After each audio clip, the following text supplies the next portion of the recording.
The 2005 movie Serenity capped off the greatest science fiction show in the history of ever, Joss Whedon's Firefly. Take my love, take my land. Midway through the film, the protagonist, Malcolm Reynolds, finds himself in a temple face to face with the man who's been chasing him and his crew halfway across the verse, the Operative. Mal has shown up at the behest of a woman named Inara, whom he never quite manages to confess his love to. She's praying with incense, while Mal and the Operative banter and engage in fisticuffs. We expect Mal to knock the bad guy down and rescue Inara, but Mal is badly outmatched by the Operative, who seems to be expending almost no effort defending himself, while he beats the tar out of Mal. Mal keeps making jokes, though, following the convention of the wisecracking hero, but the Operative takes the wind out of his sails when he says, "You're fooling yourself, Captain. Nothing here is what it seems. You are not the plucky hero. The Alliance is not the evil empire, and this is not the Grand Arena." Which is when Inara looks up from her prayers and says, "And that's not incense." The Operative turns just in time to see the incense burning like a fuse before it explodes in a flash of light.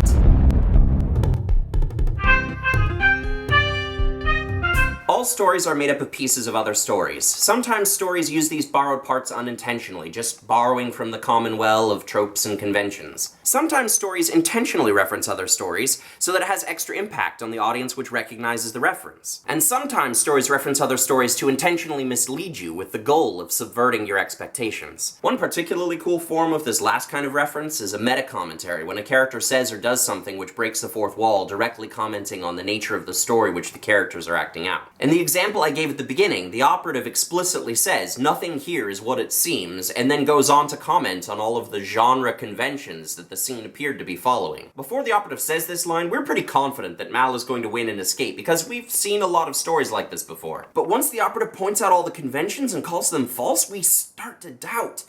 Maybe this story won't be like the others. Joss Whedon being who he is, it turns out to be both true and false. Inara is the one who beats the Operative, but her and Mal do escape. This type of fourth wall-breaking meta-commentary is super popular right now, with recent examples being the television show Community or the movie Kingsman: The Secret Service. But this technique is not new. At the beginning of Holy Week, Christians celebrate Palm Sunday, on which we remember Jesus' entry into Jerusalem, during which the crowds shouted at him, "Hosanna! Oh! Hosanna! Hosanna! Hosanna!" and waved palm fronds on the road in front of him. In Mark's version of the story, Jesus instructs his disciples to go into a nearby village to fetch a colt for him to ride into the city. But Jesus has walked all over Galilee, through Samaria and Judah 100 times by now, so why does he want an animal to ride suddenly? In the ancient world, it was expected for a king who'd been away with his army expanding his empire to return home after winning a battle and lead a parade. In other words, Jesus is playing to a trope.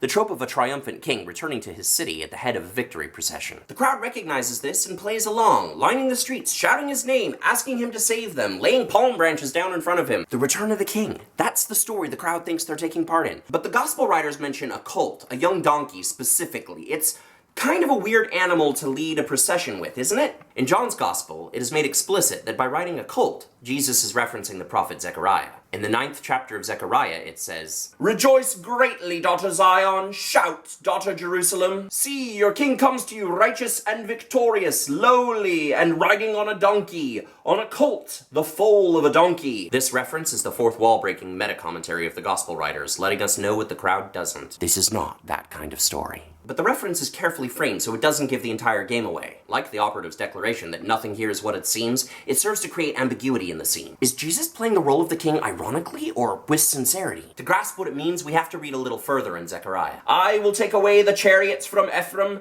and the war horses from Jerusalem. The battle bow will be broken. He will proclaim peace! Peace to the nations! His rule will extend from sea to sea and from the river to the ends of the earth." Now, if the crowd read this, they would expect Jesus to take away the chariots and the war horses of the invading armies of Rome. They'd expect Jesus to build his own empire to surpass Rome and to enforce his own peace, his own Pax Romana to the ends of the earth.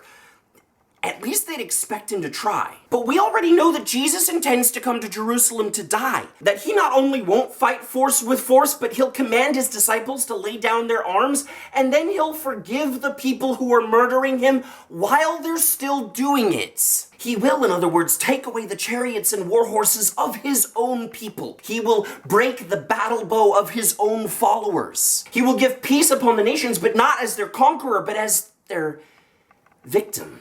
And when he's dying on a cross, he will utter a terrible cry of dereliction. My God, why have you forsaken me? This is most definitely not that kind of story. The one where the hero defeats the villains with a showing of superior strength and skill. It's another kind of story.